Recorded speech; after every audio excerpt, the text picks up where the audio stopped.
Hello everyone.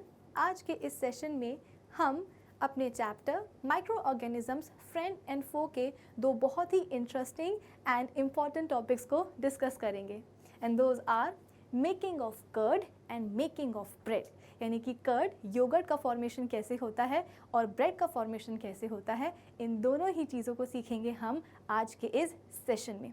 Previous sessions में अभी तक हमने माइक्रो ऑर्गेनिजम्स की जो 5 मेजर क्लासेस हैं उन सभी मेजर क्लासेस को डिस्कस ऑलरेडी हम कर चुके हैं और आज के इस सेशन में हम स्टार्ट करते हैं दो नए टॉपिक्स को। तो चलो जल्दी से आज के इस सेशन को हम स्टार्ट कर लेते हैं। So this is Vibhuti Khare, welcome to magnet brains, जहाँ पे आपको सभी चैप्टर्स के वीडियो लेक्चर्स मिलते हैं बिल्कुल फ्री ऑफ कॉस्ट। यानी कि मैग्नेट ब्रेन्स में आपको 2 चैप्टर्स पढ़ने के बाद किसी भी तरह का पेमेंट करने की या पैकेज परचेज करने की रिक्वायरमेंट बिल्कुल भी नहीं है, क्योंकि मैग्नेट ब्रेन्स आप सब तक पहुँचा रहा है क्वालिटी एजुकेशन बिल्कुल free of cost.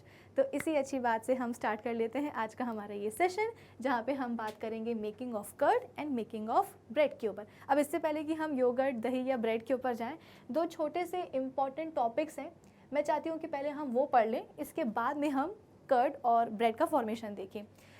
Where do microorganisms live? Basically microorganisms जो हैं कहाँ पाए जाते हैं, कहाँ रहते हैं?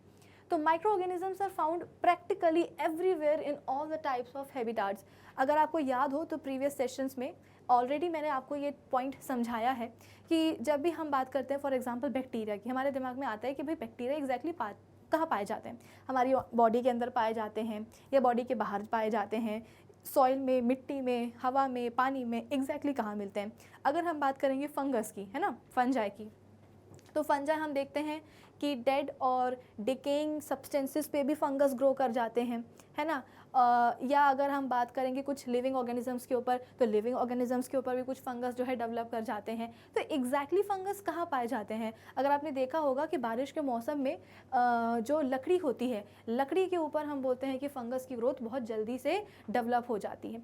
तो आखिर ये सब चीज़ें मिलती कहाँ हैं? कहाँ माइक्रो ऑर्गेनिजम्स जो है ना पाए जाते हैं? तो इसका मैंने आपको प्रीवियस सेशन में एक 1 वर्ड आंसर दिया था एंड दैट इज़ एवरीवेयर। जहाँ आप अपनी नज़र डालोगे ना, वहाँ पे आपको माइक्रो ऑर्गेनिजम्स दिखाई देंगे। चाहे वो मिट्टी हो, चाहे वो पानी हो, चाहे वो हवा हो, कहीं भी क्यों ना हो, डेड एंड डिकम्पोज मैटर पे भी आपको जो है माइक्रो ऑर्गेनिजम्स देखने को मिलेंगे, डेड एंड डिकेइंग मैटर पे।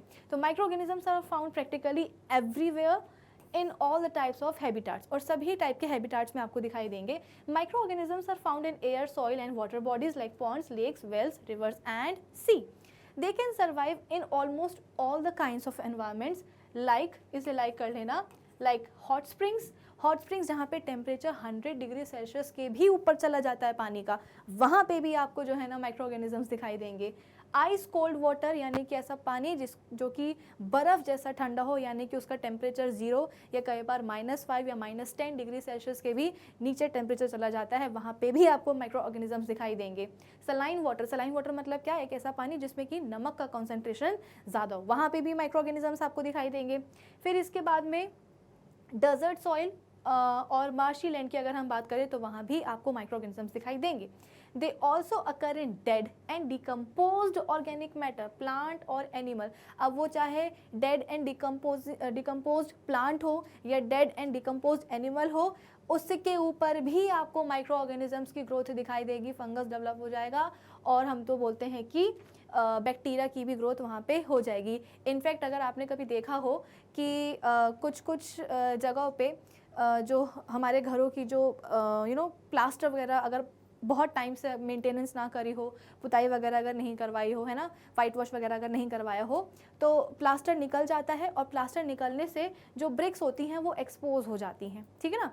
तो वो जो एक्सपोज्ड ब्रिक्स हैं उनके ऊपर स्पेशली रेनी सीजन में बारिश के टाइम पे आपको एक ग्रीन कलर का ऐसा लगेगा कि ग्रीन कलर का किसी ने वेलवेट का कपड़ा बिछा दिया हो पैचेस में उन ब्रिक्स के ऊपर। तो ये जो वेलवेट अपीयरेंस होती है ब्रिक्स के ऊपर, ये एग्जैक्टली किसकी होती है? ये होती है अलगी की, यानी कि काई जो है ब्रिक्स के ऊपर भी जो है ग्रो कर जाती है। तो आप समझ सकते हो इस बहुत ही बेसिक एग्जाम्पल से कि किस तरीके से माइक्रो ऑर्गेनिजम्स जहाँ आप नज़र डालोगे वहाँ आपको देखने को मिल जाएंगे। अभी तक तो हम बोल रहे थे कि हाँ, सॉइल में, मिट्टी में, पानी में, हवा में, है ना, यहाँ सब आपको दिखाई दे रहे हैं, लैंड पे दिखाई दे रहे हैं, लेकिन अभी जो मैंने आपको बताया कि एक्सपोज्ड ब्रिक अगर उसमें बहुत ज़्यादा मॉइस्चर पड़ जाए, ह्यूमिडिटी आ जाए, तो ईंटों के ऊपर भी एक ग्रीन कलर की वेलवेट आप बोल सकते हो कि आउटग्रोथ जो है ना डेवलप हो जाती है, ग्रोथ डेवलप हो जाती है, उसे हम कहते हैं अलगी यानी कि काई। तो काई हमने सुना होगा कि पानी में जमती है, काई हम बोलते हैं कि ईंटों पे भी जम जाती है। ठीक है, चलो। Microorganisms are present inside the human body and that of other animals. Microorganisms तो हमारे बॉडी में भी प्रेजेंट होते हैं, हमारे इंटेस्टाइन में, हमारी गट में, जिसे हम क्या कहते हैं, गुड बैक्टीरिया कहते हैं। ठीक है, और बाकी एनिमल की बॉडी में भी प्रेजेंट होते हैं। They also live as parasites on other living things including us. अब जो हमारी ह्यूमन बॉडी में जो बैक्टीरिया हैं, गुड बैक्टीरिया हैं, वो तो इनफैक्ट हमको कोई नुकसान नहीं पहुंचाते हैं, बल्कि वो तो हमको डाइजेशन में हेल्प करते हैं, हमारे डाइजेशन को एड करते हैं। ठीक है, लेकिन कुछ माइक्रोऑर्गेनिजम्स ऐसे भी होते हैं जो कि पैरासाइट की तरह हम बोलते हैं कि होस्ट बॉडी के ऊपर जो है रहते हैं और होस्ट बॉडी को जो है फिर वो नुकसान पहुंचाते हैं। ठीक है, इंक्लूडिंग अस, हमारे ऊपर भी कुछ माइक्रोऑर्गेनिजम्स ऐसे हैं जो कि पैरासाइट की तरह रह सकते हैं, जैसे कि फूड पॉइजनिंग वगैरह जो होता है, इन्फेक्शन वगैरह जो होता है ना, तो उसमें बैक्टीरिया बॉडी के अंदर एंटर कर जाते हैं और हमारी बॉडी से न्यूट्रिशन डिराइव करते हैं, तो बदले में क्या होता है, हम बीमार पड़ जाते हैं। ठीक है, कुछ इस तरीके से। चलो, फिर इसके बाद में microorganisms are use for various purposes. अच्छा, ये एक छोटा सा टॉपिक हो गया कि माइक्रो ऑर्गेनिजम्स आपको कहाँ दिखाई देंगे, तो इसका तो वन वर्ड आंसर है एवरीवेयर। जहाँ दिखाई देंगे, जहाँ आप बोलो उस जगह पे माइक्रो ऑर्गेनिजम्स आपको दिखाई दे जाएंगे। ठीक है, तो ये एक छोटा सा टॉपिक हो गया। अब हम आ जाते हैं अपने नेक्स्ट टॉपिक के ऊपर। ये जो हम आज टॉपिक पढ़ेंगे ना कि कर्ड और ब्रेड का फॉर्मेशन कैसे होता है, ये दोनों ही इम्पॉर्टेंट सब टॉपिक्स इस मेन टॉपिक के अंदर आते हैं। क्या बोला मैंने कि आज जो हम पढ़ेंगे मेकिंग ऑफ ब्रेड या मेकिंग ऑफ कर्ड, ये दोनों ही सब टॉपिक्स हैं। किसके सब टॉपिक्स हैं, तो इस मेन टॉपिक के हैं कि फ्रेंडली माइक्रो ऑर्गेनिजम्स या फिर यूजफुल माइक्रो ऑर्गेनिजम्स। तो microorganisms are use for various purposes by human beings as well as in the nature. Some of the beneficial effects और uses of the microorganisms are as follows. यानी कि कई बार ऐसा होता है कि micro organisms को हम पर्पसली या इंटेंशनली यूज़ करते हैं अपने फ़ायदे के लिए। ठीक है, तो कुछ बेनिफिट्स जो कि हमको माइक्रो ऑर्गेनिजम्स के मिलते हैं वो देख लेते हैं हम। Microorganisms are utilized in making of curd, bread and cake. ठीक है, ब्रेड, केक और कर्ड को बनाने में माइक्रो ऑर्गेनिजम्स लगते हैं। कैसे लगते हैं, अभी सीखेंगे, 2 मिनट रुक जाओ बस। Microorganisms are use in the production of alcohol, wine and acetic acid. जो डाइल्यूट एसिटिक एसिड होता है ना, उसी को हम विनेगर भी बोलते हैं। तो माइक्रो ऑर्गेनिजम्स का हम यूज़ करते हैं एल्कोहल, वाइन और एसिटिक एसिड या बाकी जो एल्कोहलिक ब्रिवरेजेस होती हैं उनके फॉर्मेशन में। Microorganisms are use in the preparation of medicine और ड्रग्स कॉल्ड एंटीबायोटिक्स। आपको अगर याद हो तो मैंने आपको बताया था कि किस तरीके से जो डिसीज़ कॉजिंग या जो हार्मफुल बैक्टीरिया होते हैं उनको डिस्ट्रॉय करने के लिए, मारने के लिए we have special medicine known as antibiotics. तो एंटीबायोटिक्स भी कैसे बनती है, माइक्रो ऑर्गेनिजम्स की बनती है। हम अपने अपकमिंग सेशंस में सीखेंगे कि एंटीबायोटिक्स का फॉर्मेशन कैसे होता है। वहाँ पे मैं आपको एक स्टोरी सुनाऊंगी कि किस तरीके से सबसे पहले कौन से साइंटिस्ट आए थे जिसने ये डिस्कवर किया था कि भाई एंटीबायोटिक्स को आप बोल सकते हो कि बैक्टीरिया को मारने के लिए किसी दूसरे माइक्रो ऑर्गेनिजम्स को हम यूज़ कर सकते हैं और उनसे मेडिसिन बना सकते हैं, एंटीबायोटिक्स बना सकते हैं। बहुत अच्छी स्टोरी है, सुनाऊंगी मैं आपको वहाँ पे। Microorganisms are used in agricultural to increase the fertility of soil by fixing atmospheric nitrogen gas to form nitrogen compounds. तो इसका एक एग्जाम्पल तो हम ऑलरेडी पढ़ चुके हैं अपने प्रीवियस चैप्टर में, जहाँ पे हमने देखा था कि किस तरीके से राइजोबियम बैक्टीरिया क्या करता है, सॉइल में नाइट्रोजन कंटेंट को बढ़ाने के लिए, सॉइल को फर्टाइल बनाने के लिए एटमॉस्फेरिक नाइट्रोजन को यूटिलाइजेबल फॉर्म्स में कन्वर्ट करता है, नाइट्रेट्स बनाता है, नाइट्राइट्स बनाता है, अमोनियम वगैरह बनाता है। ठीक है, इस चैप्टर में हम राइजोबियम बैक्टीरिया के अलावा भी कुछ माइक्रो ऑर्गेनिजम्स पढ़ेंगे जो कि नाइट्रोजन फिक्सेशन करते हैं। ठीक है, तो ये सारी बातें हुई, बात की, एक एक करके सभी टॉपिक्स को हम कवर करते जाएंगे। Microorganisms clean up the environment by decomposing the organic matter of इसको डेड प्लांट्स कर लेना, डीप नहीं है, ये होगा डेड प्लांट्स। ठीक है, माइक्रो ऑर्गेनिजम्स ना सिर्फ आप बोल सकते हो कि हमको खाने पीने में हेल्प करता है, बल्कि हमारे एनवायरनमेंट को भी क्लीन करने में हेल्प करता है। कैसे? डेड प्लांट्स, एनिमल वेस्ट, है ना, डेड एनिमल्स, इन सब की बॉडीज़ को डिकम्पोज करने में हेल्प करता है into harmless and useful simple substances. In this way micro organisms help in the recycling of the materials in the nature, यानी कि मटेरियल्स की रिसाइकलिंग में भी माइक्रो ऑर्गेनिजम्स हेल्प करते हैं। तो कैसे करते हैं, एक एक करके सभी टॉपिक्स को हम कवर करेंगे अपने अपकमिंग सेशंस में, लेकिन आज के सेशन में हम अब फाइनली स्टार्ट कर लेते हैं मेकिंग ऑफ कर्ड को, कि एग्जैक्टली कर्ड का फॉर्मेशन कैसे होता है। ठीक है, अगर मैं बात करूँ कर्ड की, तो योगर्ट या योगर्ट बोलो, दही बोलो, कर्ड बोलो, कुछ भी बोलो, काफ़ी न्यूट्रिशियस होता है और काफ़ी डिलीशियस होता है। हम सबको दही खाना बड़ा अच्छा लगता है। अगर नॉर्मल दही नहीं तो दही को हम लस्सी में कन्वर्ट कर लेते हैं, मीठी लस्सी या नमकीन लस्सी, वो हम सभी को पसंद है ना। गर्मियों के मौसम में तो स्पेशली बिना कर्ड के जो हमारा लंच है, डिनर है, ब्रेकफास्ट है, वो इनकम्प्लीट ही रहता है। चलो, तो योगर्ट की अगर हम बात करें, कर्ड की अगर हम बात करें, तो अगर वो डिलीशियस है तो साथ ही साथ वो न्यूट्रिशियस भी होता है। कैसे न्यूट्रिशियस होता है? एज अ डाइटिशियन मेरी रिस्पॉन्सिबिलिटी है आपको ये बताते जाना कि कौन कौन सी चीज़ें आपके लिए खाना ज़रूरी है, आपके लिए न्यूट्रिशियस है। तो अगर मैं बात करूँ दही की, तो करीब 100 ग्राम दही से ना आपको 9 ग्राम प्रोटीन मिल सकता है। भाई प्रोटीन की हम क्या ही बात करें, प्रोटीन हमारी बॉडी के लिए बहुत ही ज़्यादा जो है ज़रूरी होता है। ठीक है, अलग से प्रोटीन सप्लीमेंट्स लेने की बजाय नेचुरली जो हमारे घरों में ट्रेडिशनली जो चीज़ें बनती हैं, ठीक है, जो चीज़ें खाई जाती हैं, अगर हम डेली बेसिस पे उनको कंज्यूम करें तो हमारे लिए अच्छा होता है, स्पेशली वेजिटेरियंस के लिए। क्योंकि नॉन वेजिटेरियंस का तो ये है कि वो कोई भी एक नॉन वेज फूड खा लेंगे, दिन में एग्स खा लिए, चिकन खा लिया, फिश खा ली, तो उनकी जो प्रोटीन रिक्वायरमेंट है वो सफिशिएंट हो जाती है, फुलफिल हो जाती है। लेकिन अगर हम बात करेंगे वेजिटेरियंस की, तो वेजिटेरियंस को अपनी डेली की जो प्रोटीन रिक्वायरमेंट है, ऐसा नहीं कि महीने में केवल प्रोटीन एक ही बार लेना है या एक ही बार ज़रूरत पड़ेगी, डेली बेसिस पे प्रोटीन की जो रिक्वायरमेंट होती है वेजिटेरियंस की, उसको फुलफिल करना थोड़ा सा मुश्किल हो सकता है। ठीक है, होता ही है, क्योंकि वेजिटेरियन फूड जो हैं वो इतने ज़्यादा प्रोटीन में रिच होते नहीं, तो ज़्यादा क्वांटिटी में लेना पड़ता है। तो अगर मैं बात करूँ कर्ड की, तो 100 ग्राम प्रोटीन में आपको 9 ग्राम प्रोटीन मिल जाता है। इसके अलावा उसमें आपको कैल्शियम मिलेगा, उसमें पोटेशियम मिलेगा, मैग्नीशियम मिलेगा, ठीक है, विटामिन B12 मिलेगा, विटामिन B2 मिलेगा। इसके साथ में आपको क्या मिलते हैं? प्रोबायोटिक्स मिलते हैं। अब आप लोगों ने ज़रूर ये वर्ड सुना होगा, प्रोबायोटिक्स। प्रोबायोटिक्स मतलब क्या?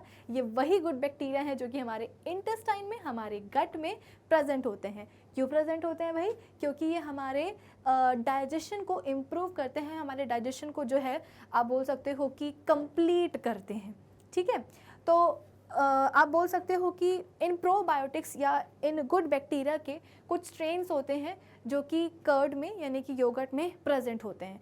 क्या बोला मैंने? कि गुड बैक्टीरिया के कुछ स्ट्रेन्स योगर्ट या कर्ड में प्रेजेंट होते हैं। तो जब हम दही को, योगर्ट को खाते हैं तो ये अच्छे बैक्टीरिया वाले के जो स्ट्रेन्स होते हैं वो हमारे गट में चले जाते हैं, और हमारे जो गट फ्लोरा है, यानी कि जो बैक्टीरिया की जो कॉलोनी है, गुड बैक्टीरिया की कॉलोनी है हमारे इंटेस्टाइन में, उसमें जा कर के ऐड ऑन हो जाते हैं।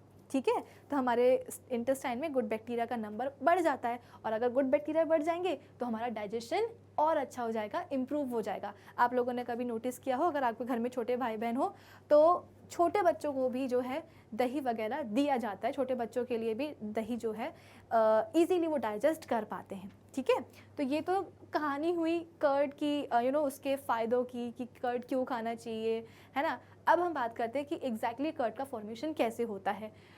तो कर्ड यानी कि दही हम कैसे बनाते हैं, हम सबको पता है, दूध से बनता है। ठीक है ना। दूध को बनाने के लिए अब कुछ बच्चों ने, जिन बच्चों ने स्पेशली हमारी गर्ल्स जो कि अपनी घर पे मम्मी की हेल्प करवाती हैं, उनको पता होगा शायद कि दही जमाने की जो पूरी प्रोसेस है वो एग्जैक्टली शुरू कहाँ से होती है ना। तो होता क्या है, बेसिकली जो दूध आता है आपके घर में, सबसे पहले तो उस दूध को बॉयल किया जाता है। ठीक है ना, बॉयल किया जाता है, उस दूध को करीबन 80 डिग्री सेल्सियस के टेम्परेचर तक लेके आया जाता है। अब आप बोलोगे कि मैम क्या ज़रूरत पड़ गई दूध को बॉयल करने की, दूध जो आया है, कच्चे दूध से क्या दही नहीं जम सकता?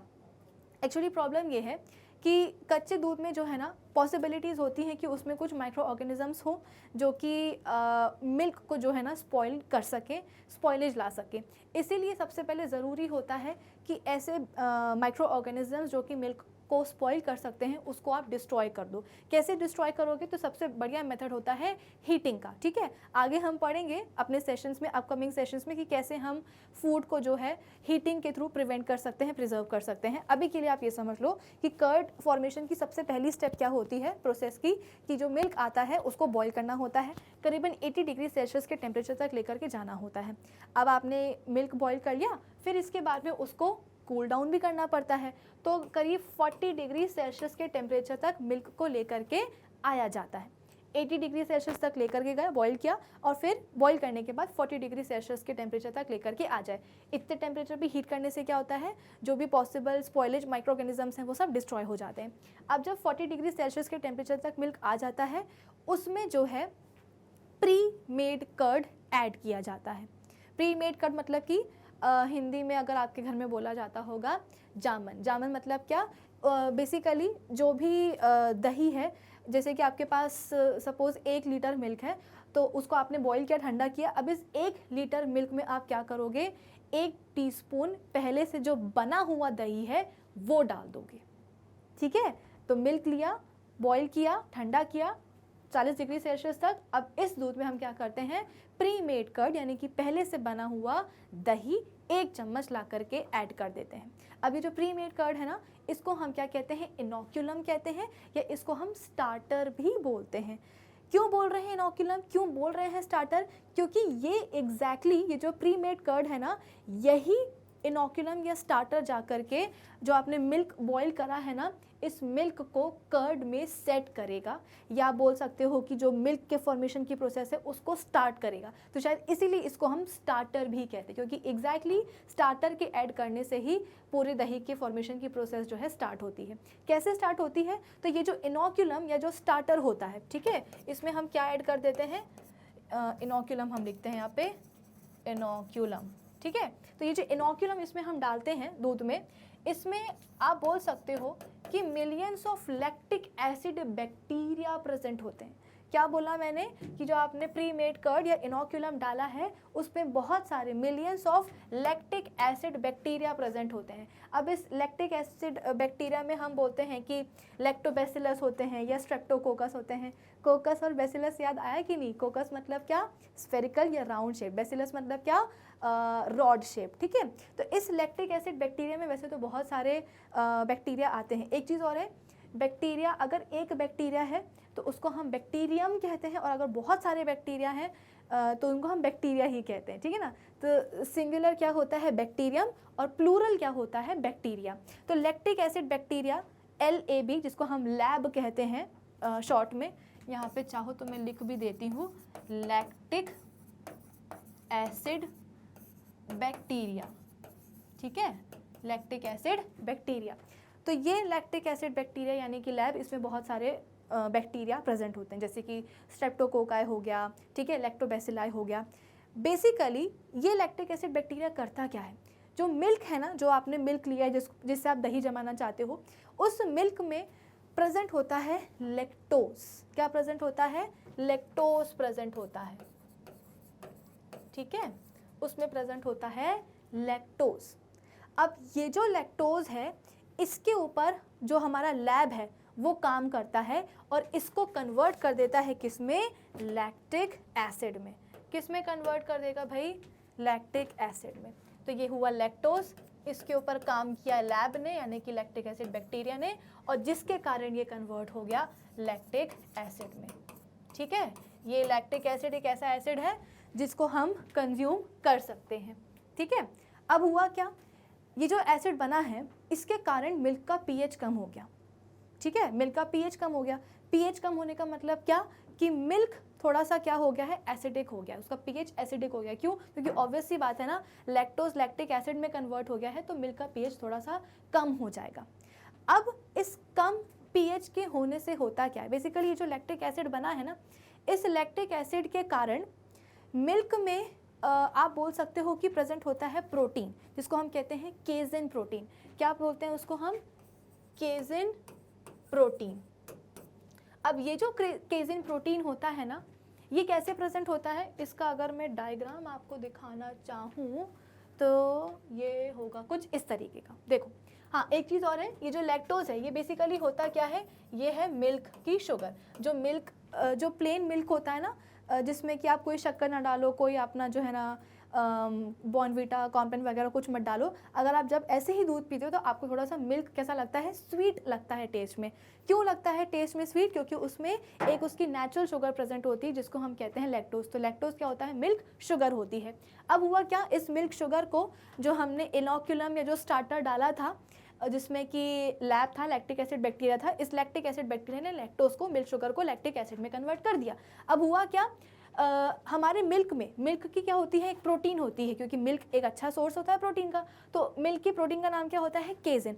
अब ये जो केजिन है ये मिल्क में प्रेजेंट कैसे होता है, बहुत सारे छोटे छोटे छोटे मॉलिक्यूल्स में प्रेजेंट होता है, और ये सभी मॉलिक्यूल्स आप बोल सकते हो कि बंडल्स के फॉर्म में प्रेजेंट होते हैं। जैसे कि आपको ये एक बंडल दिखाई दे रहा होगा, इस बंडल में आपको बहुत सारे केजिन के मॉलिक्यूल्स दिखाई दे रहे होंगे, ठीक है। तो ये सब क्या है, केजिन मॉलिक्यूल्स, यानी कि केजिन है मिल्क प्रोटीन, ठीक है। तो प्रोटीन के आपको यहाँ पे बहुत सारे छोटे छोटे मॉलिक्यूल्स दिखाई दे रहे होंगे, और ये सभी मॉलिक्यूल्स कैसे हैं, बंडल बनाते हुए जा रहे हैं। तो केजिन मॉलिक्यूल्स के इन बंडल्स को हम क्या कहते हैं, माइसेल्स कहते हैं। क्या कहते हैं, माइसेल्स कहते हैं। अब हुआ क्या कि ये जो लैक्टिक एसिड बना था, लैब ने जो काम किया लैक्टोज के ऊपर, जो लैक्टिक एसिड बना, इससे ये लैक्टिक एसिड, ये जो केजिन के जो मॉलिक्यूल्स है, जो माइसेल्स है ना, इनको जाकर के बोलेगा कि सबसे पहले तो जो है ना आप अलग अलग हो जाओ। जब आपने देखा ना यहाँ पे केजिन के जो मॉलिक्यूल्स हैं वो सब इकट्ठा हैं, है ना, बंडल्स बनाए हुए हैं, माइसेल्स का फॉर्मेशन हुआ है। ये लैक्टिक एसिड जाकर के बोलेगा केजिन के मॉलिक्यूल से कि सुनो, जाकर के दूर दूर हो जाओ, ठीक है। और फिर इसके बाद में दूर होने के बाद में दोबारा से क्या हो, कंबाइन हो, यानी कि रिकम्बाइन हो, ठीक है। रिकम्बाइन हो करके मॉलिक्यूल्स का एक नेटवर्क बना लो, और ऐसा नेटवर्क बना लो कि उसमें आप क्या करो, फैट और वाटर के मॉलिक्यूल्स को भी अपने अंदर ले लो। क्या आप इस चीज़ को समझ रहे हो, मिल्क शुगर लैक्टोज है और मिल्क प्रोटीन केजिन है। केजिन के जो मॉलिक्यूल्स होते हैं वो कुछ इस तरीके से बंडल्स बना करके रहते हैं। ये जैसे एक बंडल हुआ वैसे ही दूसरा बंडल भी होगा, वैसे ही तीसरा बंडल भी होगा, वैसे ही चौथा बंडल भी होगा केजिन के मॉलिक्यूल्स का। और ये जो केजिन के मॉलिक्यूल्स का जो एक बंडल आपको दिखाई दे रहा होगा, दूसरा तीसरा चौथा दिखाई दे रहा होगा, इन सबको क्या कहते हैं, माइसेल्स कहते हैं, ठीक है। अब हुआ क्या, लैक्टिक लैब के कारण जो लैक्टिक एसिड बना है, ये लैक्टिक एसिड जाकर के बोलेगा केजिन के मॉलिक्यूल के बंडल से, सुनो अलग अलग हो जाओ, ठीक है। अलग अलग हो गए, अलग अलग हो जाओ, इसके बाद में फिर से कंबाइन हो। केजिन के मॉलिक्यूल्स देखो यहाँ पे आपको अलग होते हुए दिखाई दे रहे होंगे। अब इन मॉलिक्यूल्स से बोलेगा कि तुम फिर से एक साथ आ जाओ, रिकम्बाइन हो जाओ, और इस बार रिकम्बाइन जब होगे तो मॉलिक्यूल्स का जो है नेटवर्क बना लो, और इस नेटवर्क से क्या करो, फैट और वाटर के मॉलिक्यूल्स को भी ट्रैप कर लो। तो बीच में आप बोल सकते हो इन केजिन मॉलिक्यूल्स के बीच में, इन केजिन मॉलिक्यूल्स के बीच में वाटर और फैट के मॉलिक्यूल्स भी क्या हो जाते हैं, ट्रैप हो जाते हैं, जिसके कारण दही का आपको एक सेमी फ्लूइड टेक्सचर देखने को मिलता है। दही जो है ना ही पनीर की तरह सॉलिड होता है, ना ही मिल्क की तरह एकदम फ्लोई या लिक्विड होता है, उसकी कंसिस्टेंसी बहुत अलग होती है, ठीक है। ऐसी होती है कि आसानी से आप उसको एक चम्मच से जो है कट कर सकते हो, लेकिन हाँ अगर आपने ज़्यादा चम्मच मारी तो वो बिल्कुल जो है आप बोल सकते हो कि उसके पीसेस जो हैं वो डैमेज हो जाएंगे, डिस्ट्रॉय हो जाएंगे, ठीक है ना। तो ये जो सेमी फ्लूइड या बोल सकते, सॉरी, जो सेमी सॉलिड कंसिस्टेंसी आई है मिल्क कर्ड की, ये क्यों आई है, क्योंकि ये जो केजिन के मॉलिक्यूल्स ने क्या किया है, अलग अलग होकर के रिकम्बाइन हुए हैं और फैट और वाटर के मॉलिक्यूल्स को जो है ट्रैप कर लिया है, जिसके कारण कर्ड को अपना एक कैरेक्टरिस्टिक टेक्सचर मिलता है, सेमी सॉलिड कैरेक्टरिस्टिक मिलता है, टेक्सचर मिलता है। इतना आया समझ में। और इसी लैक्टिक एसिड के कारण दही का जो टेस्ट है आपको थोड़ा सा स्टिंगी लगता है, यानी कि दही को अगर आप खाओगे तो आपको थोड़ा सा खट्टा लगेगा। खट्टा क्यों लगता है, क्योंकि उसमें लैक्टिक एसिड आ चुका है ना, इसलिए। और इसी लैक्टिक एसिड के कारण, क्योंकि लैक्टिक एसिड है ना, तो पीएच कम हो जाता है, और इसी कम पीएच के कारण हम बोलते हैं कि अब कर्ड में जो है कोई दूसरा माइक्रो ऑर्गेनिज्म की जो है ग्रोथ नहीं हो पाती है, क्योंकि एसिडिक पीएच जो होता है उसमें माइक्रो ऑर्गेनिजम्स की ग्रोथ बहुत ज़्यादा पॉसिबल नहीं होती है। तो क्योंकि दूध में लैक्टिक एसिड का फॉर्मेशन हो गया है, तो केजिन के जो मॉलिक्यूल्स हैं उन आप बोल सकते हो कि उन्होंने जो है रिकम्बाइन हुए हैं, बंडल बनाया है, मॉलिक्यूल्स का नेटवर्क बनाया है जिसमें कि पानी और फैट के मॉलिक्यूल्स आकर के ट्रैप हो गए हैं, और साथ ही साथ हम बोलते हैं कि अब स्टिंगी फ्लेवर जो है दही का आया है। क्यों आया है? लैक्टिक एसिड के कारण, और इसी के कारण बाकी माइक्रो ऑर्गेनिजम्स की ग्रोथ दही में या दूध में नहीं हो पाती है। ठीक है। अच्छा, एक और चीज़, ये जो केजिन के मॉलिक्यूल्स का अलग अलग होकर के दोबारा से रिकम्बाइन होना है ना, इसको हम कोआगुलेशन कहते हैं। तो सिंपल वर्ड्स में आप बोल सकते हो कि आपने 80 डिग्री सेल्सियस में, आप ध्यान से सुनते जाइएगा, सभी चीज़ों को मैं समराइज़ कर रही हूँ। सबसे पहले आपने दूध लिया, ठीक है, 80 डिग्री सेल्सियस पे उसको हीट किया ताकि जितने भी स्पॉइलेज कॉज करने वाले पॉसिबल माइक्रो ऑर्गेनिजम्स हैं वो सब डिस्ट्रॉय हो जाए। फिर इसको आपने 40 डिग्री सेल्सियस पे लेकर के आए, उसको आपने कूल डाउन किया। फिर इसके बाद में आपने उसमें प्री मेड कर्ड यानी कि बना हुआ दही 1 चम्मच डाला, जिसको हम इनोक्यूलम या स्टार्टर कहते हैं। इस स्टार्टर में बहुत सारे लैक्टिक एसिड बैक्टीरिया प्रेजेंट होते हैं। इस लैक्टिक एसिड बैक्टीरिया में स्ट्रेप्टोकोकस भी हो सकता है, लैक्टोबैसिलस तो होता ही है, ये सारे बैक्टीरिया जो है प्रेजेंट होते हैं। अब हुआ क्या कि इस मिल्क के अंदर जो आपने गर्म ठंडा किया है उसमें प्रेजेंट होता है क्या? उसकी शुगर, जिसको हम कहते हैं लैक्टोस। ठीक है, तो इसी लैक्टोस के ऊपर लैक्टिक एसिड बैक्टीरिया लैब काम करता है और लैक्टोस को कन्वर्ट कर देता है वो किस में? लैक्टिक एसिड में। अब ये जो लैक्टिक एसिड बना है इसी का पूरा खेल होता है। ठीक है, कैसे? ये लैक्टिक एसिड बैक्टीरिया क्या करेगा?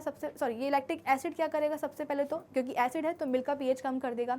इस लैक्टिक एसिड के कारण मिल्क की जो प्रोटीन होता है जिसको हम केजिन कहते हैं, ठीक है, तो केजिन के मॉलिक्यूल्स को पहले वो बोलेगा अलग अलग हो जाओ, फिर इसके बाद में रिकम्बाइन हो, और जब तुम रिकम्बाइन होंगे तो अपने साथ पानी और फैट के मॉलिक्यूल्स को भी जो है ना ट्रैप कर लेना। तो बेसिकली यहाँ पे मिल्क प्रोटीन केजिन का कोआगुलेशन हुआ है। क्या हुआ है यहाँ पे? कोआगुलेशन हुआ है, कोआगुलेशन। तो लैक्टिक एसिड करता क्या है? मिल्क प्रोटीन केजिन का कोआगुलेशन करता है। अगर आपको लैक्टिक बेसिकली कर्ड का फॉर्मेशन कम मार्क्स के लिए लिखने आए तो आप सिर्फ इतना लिख सकते हो कि लैक्टिक एसिड क्या करता है? मिल्क प्रोटीन केजिन का कोआगुलेशन करता है, जिसके कारण कर्ड को उसका सेमी सॉलिड कंसिस्टेंसी मिलती है, एक कैरेक्टरिस्टिक टेक्सचर मिलता है कर्ड को। ठीक है, फिर इसके बाद में इसी लैक्टिक एसिड के कारण थोड़ा सा स्टिंगी फ्लेवर आपको कर्ड का दिखाई देगा, और इसी लैक्टिक एसिड के कारण फर्दर ग्रोथ नहीं हो पाती है दूसरे माइक्रो ऑर्गेनिजम्स की कर्ड में। इतना क्लियर है?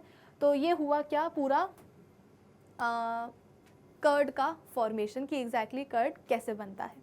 ठीक है, अब हम आ जाते हैं अपने नेक्स्ट टॉपिक के ऊपर। अच्छा, एक काम कर लेते हैं ना, थोड़ा सा रीड भी तो कर लें जो भी हमने चीज़ें पढ़ी हैं। Milk is turned into curd by bacteria. In order to make curd, a little pre-made curd is added to warm milk.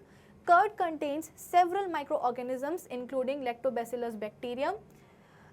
Lactobacilli bacteria promote the formation of curd from milk. एक काम करना, Lactobacillus के साथ में यहाँ पे Streptococcus भी लिख लेना, ठीक है। तो जो यहाँ पे जो इस कर्ड की बात हो रही है, ये कर्ड कौन सा वाला है? स्टार्टर वाला कर्ड है जो कि हमने वार्म मिल्क में डाला है। तो इस स्टार्टर में कई सारे माइक्रो ऑर्गेनिजम्स होते हैं, ठीक है, लैक्टोबैसिलस बैक्टीरियम, स्ट्रेप्टोकोकस, और इनको हम क्या कहते हैं? LAB यानी कि लैक्टिक एसिड बैक्टीरिया। अब ये क्या करेंगे? यही प्रमोट करेंगे कर्ड का formation from the milk. When a little pre-made curd is added to warm milk, the lactobacilli bacteria present in the curd multiply in milk and convert it into curd. Basically multiply करता है और milk को curd में convert कर देता है। This happens as follows. कैसे होता है? सबसे पहले तो मिल्क में होती है शुगर जिसको हम कहते हैं लैक्टोज। लैक्टिक एसिड बैक्टीरिया क्या करेगा? इस लैक्टोज शुगर को कन्वर्ट करेगा लैक्टिक एसिड में। लैक्टिक एसिड क्या करेगा? मिल्क का पीएच लोअर कर देगा।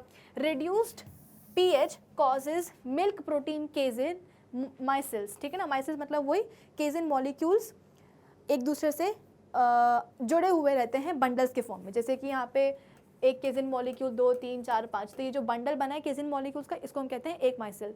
वैसे ही और कई सारे अगर केजिन मॉलिक्यूल्स दूसरा बंडल बनाते तो इसको हम कहते हैं दूसरा माइसिल, ठीक है। तो casein molecules are bundled together and these bundles are called micelles, casein micelles, ठीक है। तो रिड्यूस्ड पीएच क्या करेगा दूध का? इन केजिन माइसिल्स को बोलेगा टू फॉल अपार्ट, यानी कि अलग अलग हो जाओ। फिर इसके बाद में बोलेगा and recombine to form a network of molecules to trap water and fat. क्या बोला? केजिन के मॉलिक्यूल्स है कि अलग अलग हो जाओ, फॉल अपार्ट हो जाओ, इसके बाद में रिकम्बाइन हो क्या बनाने के लिए, मॉलिक्यूल्स का नेटवर्क बनाने के लिए, ताकि तुम ट्रैप कर सको वाटर और फैट के मॉलिक्यूल्स को, and this is called coagulation of casein. Coagulation gives the semi-fluid या semi-solid texture to the curd. Curd is ready. Lactic acid in curd gives a stingy taste to curd. ठीक है, चलो, क्योंकि दही खाने में थोड़ा सा खट्टा लगता है, तो खट्टापन क्यों आता है, इसी लैक्टिक एसिड के कारण.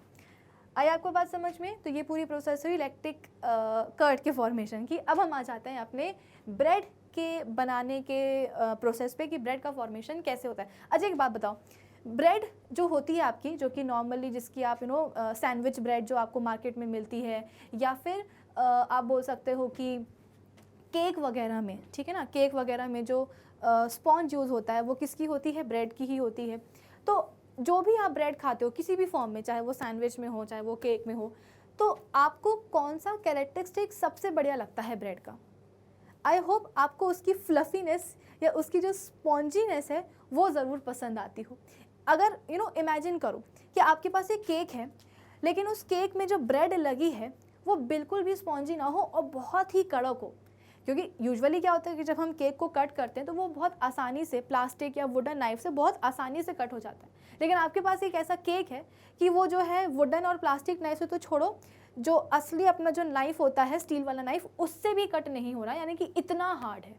तो क्या वो केक आपको अच्छा लगेगा खाने में? मेरे को तो बिल्कुल अच्छा नहीं लगेगा, है ना. तो बेसिकली हम बोल सकते हैं कि एक डिज़ायरेबल कैरेक्टरिस्टिक क्या हो सकता है ब्रेड में, कि वो काफ़ी फ्लफ़ी हो, वो काफ़ी स्पॉन्जी हो. अगर उसमें स्पॉन्जीनेस नहीं होगी, उसमें फ्लफ़ीनेस नहीं होगी, तो वो ब्रेड अच्छी नहीं होगी. अब सवाल ये है कि आखिर ब्रेड में ये स्पॉन्जीनेस, ये फ्लफ़ीनेस लेकर के हम कैसे आएँ. तो इसके लिए सबसे बढ़िया तरीका है ब्रेड की जो प्रिपरेशन है उसकी प्रोसेस को समझना.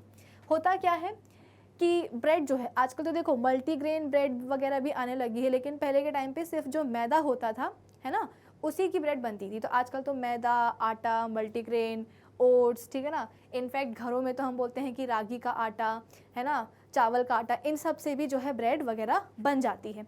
लेकिन अगर हम बात करें कि मेन प्रोसेस क्या होती है, स्टेप क्या होती है, तो सबसे पहले तो हम आटा लेते हैं. ठीक है, आटे में हम क्या करते हैं, सबसे पहले ड्राई ईस्ट का पाउडर. अगेन ईस्ट क्या है भाई, ईस्ट हम बोलते हैं कि एक फंगस है. ठीक है, क्या है, ये एक फंगस है, और हाँ ईडेबल फंगस है. ऐसा नहीं कि जंगली अपन ने फंगस खा लिया है, खाने लायक है, इसको खा सकते हैं. तो east is use in baking industry for making bread. होता क्या है कि हम आटा लेते हैं. ठीक है, आटे को हम बेसिकली उसका डो बनाना होता है, यानी कि उस आटे को हमें सानना रहता है. तो कैसे सानते हैं, सबसे पहले तो एक अलग से कटोरी में थोड़ा सा वार्म मिल्क रहते हैं. ठीक है, उस वार्म मिल्क में जो ड्राई ईस्ट पाउडर है उसको अच्छी तरीके से मिक्स कर देते हैं. फिर इसके बाद में ये जो वार्म मिल्क और ईस्ट का जो मिक्सचर है वो हम अपने आटे में डालते हैं, और उसको पानी या जिसके भी साथ आपको उसको कंबाइन करना हो, कंबाइन करके आप उसका प्रॉपर एक डो बना लेते हो. डो बन गया, उस डो में आपके पास क्या है, ईस्ट पाउडर है. ठीक है, अब इस ईस्ट पाउडर और डो का जो आपने पूरा मिक्सचर बना के रखा है उसको हम रेस्ट पे छोड़ देते हैं. ये नहीं कि तुरंत उसको जो है ना माइक्रोवेव में डाल दिया बेक होने के लिए, ऐसा नहीं होता है. आपने उसको रेस्ट करने के लिए छोड़ दिया. कितने टाइम के लिए, 15 से 20 मिनट के लिए. अब जब 15 से 20 मिनट बाद आप उसको कवर कर देना. जब आप उसके कवर को हटाओगे तो आपको दिखेगा कि आपका जो डो है ना वो अपने साइज से डबल हो चुका है, यानी कि वो इतना फूल चुका है. इनिशियली आपके पास जो डो था, सपोज आपने इस कंटेनर में अपने डो को रखा है, तो डो का साइज़ इनिशियली आपके पास कितना था, इतना था, यहाँ तक था.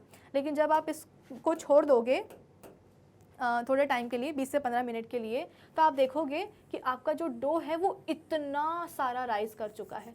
सवाल ये है कि आखिर डो इतना सारा राइस कैसे कर पाया.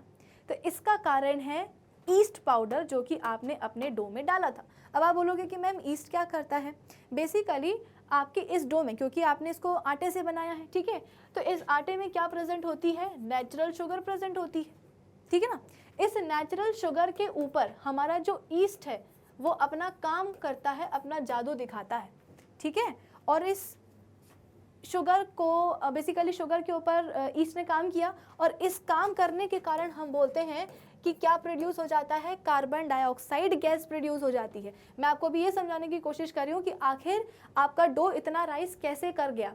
वो इसलिए क्योंकि आप जो भी आपने आटा लिया था उसमें उसकी नेचुरल शक्कर थी, ठीक है ना।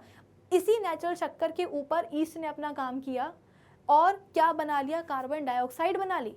कार्बन डाइऑक्साइड क्या है, एक गैस है भाई। अगर आपके पास एक बलून है, ठीक है, उस बलून में जब आप हवा भरते हो तो बलून फूलता है कि नहीं फूलता है।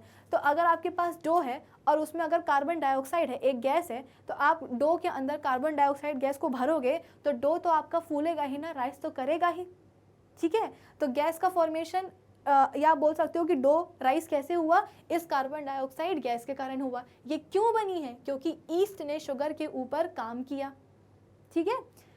क्या सिर्फ कार्बन डाइऑक्साइड बनता है, नहीं, एक और चीज बनती है जिसको हम बोलते हैं क्या, अल्कोहल। क्या बनता है साथ में, अल्कोहल भी बनता है। अब आप बोलोगे कि मैम अल्कोहल बनेगा यानी कि ब्रेड को खाने के बाद नशा आने लगेगा, ऐसा नहीं है। क्यों नहीं है, क्योंकि ये जो आपने डो बनाया है ना, इसको आप जाकर के बेक भी करोगे। तो जब आप बेक करते हो डो को, तो ये जो अल्कोहल है ये इवेपोरेट हो जाता है। इसीलिए ब्रेड को खाने से कोई नशे वगैरह कुछ नहीं चढ़ता है, ठीक है। इनफैक्ट ब्रेड हमारे लिए, अगर आपने बाहर वाली ब्रेड नहीं है ना जिसमें कलर्स और प्रिजर्वेटिव्स वगैरह डले रहते हो, घर की बेक्ड जो ब्रेड होती है जिसमें आप होल ग्रेन आटा यूज़ कर सकते हो, रागी आटा यूज़ कर सकते हो, वो वाली जो ब्रेड होती है वो आपके लिए न्यूट्रिशियस होती है, हेल्दी होती है, ठीक है ना। तो यहाँ पे हमने क्या सीखा कि कार्बन डाइऑक्साइड प्रोड्यूस हो गया और अल्कोहल बन गया, ठीक है। अब इसी कार्बन डाइऑक्साइड के कारण आपका जो डो है वो फूल गया। अब हम क्या करेंगे, इस डो को वापस से जो है पिचकाएंगे। कैसे पिचकाएंगे, तो इसको थोड़ा सा जो है ना मैश करते हैं, जो कार्बन डाइऑक्साइड गैस इसमें भरी हुई है उसको निकाल देते हैं। फिर इसके बाद में जो भी आप बना रहे हो, है ना, जिस भी हिसाब से उस शेप में कट करके, उस फॉर्म में कट करके आप उसको बेक करने के लिए रख देते हो, ठीक है ना। बेक करने के लिए जब आप रखोगे तो बेकिंग से क्या होगा कि अल्कोहल जो है वो इवेपोरेट हो जाएगा। प्लस हम बोलते हैं कि बेकिंग में क्या होता है कि थोड़ा सा टेम्परेचर और बढ़ जाता है, ठीक है ना। तो बढ़ने से क्या होता है कि थोड़ी सी कार्बन डाइऑक्साइड गैस और रिलीज होती है, लेकिन बेकिंग की प्रोसेस के दौरान ही ये कार्बन डाइऑक्साइड गैस जो है निकल जाती है, ठीक है ना। तो अगर आपने कभी नोटिस किया होगा कि आपके पास एक ब्रेड का पीस जो होता है उसमें छोटे छोटे से कुछ इस तरीके के बबल्स बने होते हैं, है ना। ब्रेड का जो पूरा एक लोफ होता है उसमें से अगर आप एक पीस कट करो तो आपको दिखाई देगा कि उस ब्रेड पीस में छोटे छोटे से होल्स बने हुए हैं। तो सवाल ये है कि आखिर ये होल्स क्यों बने हैं। एक्चुअली मैंने आपको बताया ना कि बेकिंग की प्रोसेस में जब टेम्परेचर थोड़ा सा बढ़ता है तो थोड़ी सी और कार्बन डाइऑक्साइड गैस बनती है। अब ये जो कार्बन डाइऑक्साइड गैस है ये बेकिंग की ही प्रोसेस के दौरान निकल भी जाती है। तो क्योंकि गैस बनी थी तो गैस के यहाँ पे बबल्स आ गए, ठीक है ना। गैस बनी तो जो आपका डो था उसमें गैस के बबल्स आ गए। अब गैस निकल गई लेकिन उसके बबल्स पीछे रह गए, तो इसीलिए आपको ब्रेड में कुछ छोटे छोटे से होल्स दिखाई देते हैं जब आपकी ब्रेड जब बेक हो जाती है तब, ठीक है। चलो अब एक बार रीड कर लेते हैं। East is used in baking industry for making bread. When east is mixed in, ये डो होगा, ठीक है, इसको डो कर लेना। For making bread the east reproduces rapidly and gives out carbon dioxide during respiration. तो ये जो मैंने आपको पूरी प्रोसेस बताई थी ना कि शुगर के ऊपर क्या कर रहा है, ईस्ट अपना जादू दिखा रहा है। तो इस प्रोसेस को हम क्या कहते हैं, रेस्पिरेशन की प्रोसेस कहते हैं। क्या कहेंगे, रेस्पिरेशन की प्रोसेस बोलेंगे। The bubbles of carbon dioxide gas fill the dough and increases its volume. उसके वॉल्यूम को बढ़ा देता है वो। This makes a bread rise. Bread rise कर जाती है। The holes in the bread are due to the bubbles of carbon dioxide giving off during the baking process. और जब हम बेक करते हैं तो कार्बन डाइऑक्साइड गैस जो है ना स्किप कर जाती है, लेकिन ऑलरेडी क्योंकि वो डो में थी होने के कारण उसके बबल्स आ गए थे डो में, तो गैस तो निकल गई, उसके बबल्स पीछे छूट गए।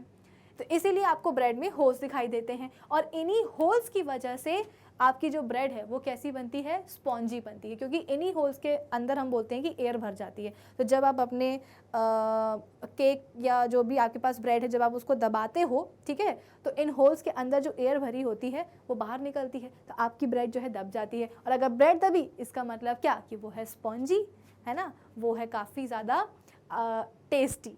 चलो, this makes bread light and soft and spongy, ठीक है, यहाँ पे स्पेस दे देना। ब्रेड इस प्रोसेस से क्या होता है कि ब्रेड आपकी लाइट, सॉफ्ट और स्पॉन्जी बन जाती है। For the same reason east is also use in making cakes and pastry, क्योंकि केक और पेस्ट्री में भी जो ब्रेड लगती है उसकी भी हमको यही चीज़ पसंद है कि वो काफ़ी स्पॉन्जी हो। ठीक है, कुछ इस तरीके से आपको दिख रहा होगा अच्छा से एक GIF कि किस तरीके से आपका जो डो था वो इतना था और जब आपने उसको रेस्ट पे रखा तो देखो उसका साइज़ कितना इंक्रीज़ हो गया। ठीक है, और यहाँ पे एक बेसिक प्रोसेस आपको बताई जा रही है कि इस ब्रेड के अंदर शुगर है, आपने ईस्ट डाला जिसके कारण कार्बन डाइऑक्साइड और एल्कोहल बन गया। तो आप देख सकते हो कि किस तरीके से ब्रेड का जो टेक्सचर है वो काफ़ी अलग है बबल्स के कारण, क्योंकि ये बबल्स कार्बन डाइऑक्साइड के कारण बने थे। कार्बन डाइऑक्साइड निकल गई बेकिंग के प्रोसेस के दौरान, बबल्स पीछे के पीछे छूट गए। ठीक है ना, इन बबल्स के बीच में एयर भर जाती है बेकिंग के बाद, तो जब आप इसको ब्रेड को कंप्रेस करोगे ना तो एयर निकल जाएगी इन होल्स से। ठीक है ना, तो बेसिकली होल्स से जब एयर निकलेगी तो ब्रेड आपकी दब जाएगी, कंप्रेस हो जाएगी। ठीक है, हम बोलते हैं कि वो क्या है, स्पॉन्जी है। तो भाई आज के सेशन के लिए बस इतना ही। आज के सेशन में हमने सबसे पहले तो ये देखा था कि माइक्रो ऑर्गेनिजम्स कहाँ पाए जाते हैं, है ना। फिर इसके बाद में हमने देखा कि कैसे कैसे माइक्रो ऑर्गेनिजम्स को हम अपने फ़ायदे के लिए पर्पसली यूज़ कर सकते हैं। तो दो हमने देख लिए हैं कि किस तरीके से कर्ड का फॉर्मेशन होता है, किस तरीके से ब्रेड का फॉर्मेशन होता है। अब नेक्स्ट सेशन में हम कुछ और माइक्रो ऑर्गेनिजम्स को यूज़ करने के बेनिफिट्स देखेंगे कि और क्या क्या तरीक़ों से हम माइक्रो ऑर्गेनिजम्स को अपने बेनिफिट के लिए यूज़ कर सकते हैं, यानी कि हम फ्रेंडली माइक्रो ऑर्गेनिजम्स को और डिस्कस करेंगे। तो आज के सेशन में हमने लैक्टिक एसिड बैक्टीरिया, जिसमें कि जो कि कर्ड में प्रेजेंट होता है ना, उसमें स्ट्रेप्टोकोकस भी प्रेजेंट हो सकते हैं। आप इस चीज़ को समझ सकते हैं ना कि लैक्टिक एसिड बैक्टीरिया लैब, उसमें कई तरह के बैक्टीरिया आते हैं, स्ट्रेप्टोकोकस भी आता है, लैक्टोबैसिलस भी आता है। ठीक है, ये प्रेजेंट होता है कर्ड में, जो कि दूध से कर्ड का फॉर्मेशन को स्टार्ट करता है। और ब्रेड में हमने देखा कि पूरा खेल किसका है, ईस्ट का है ना। ईस्ट क्या करता है, रेस्पायर करता है, शुगर पे काम करेगा और कार्बन डाइऑक्साइड और एल्कोहल का फॉर्मेशन करेगा। कार्बन डाइऑक्साइड निकल जाएगी बेकिंग के दौरान, एल्कोहल भी हम बोलते हैं कि इवेपोरेट हो जाएगा, क्योंकि कार्बन डाइऑक्साइड फॉर्म हो गई थी, इसलिए डो में होल्स आ जाते हैं, बबल्स आ जाते हैं। जब आपकी ब्रेड बेक हो जाती है, उन होल्स में एयर भर जाती है। जब आप अपनी ब्रेड को कंप्रेस करते हो तो वो एयर निकलती है होल से, जिसके कारण आपकी ब्रेड कंप्रेस हो जाती है। ठीक है, तो आज के सेशन के लिए बस इतना ही। अब हम मिलेंगे अपने नेक्स्ट सेशन में। तब तक आप क्या करेंगे, हमारी जो ऑफिशियल वेबसाइट है magnetbrains.com, उसे विजिट कर लीजिएगा, जहाँ पे आपको सभी चैप्टर्स के वीडियो लेक्चर्स मिलेंगे प्लेलिस्ट में अरेंज, तो आपके लिए उनको देखना होगा काफ़ी ज़्यादा convenient. So do visit our official website magnetbrains.com. Till then, keep learning with Magnet Brains. Thank you for watching.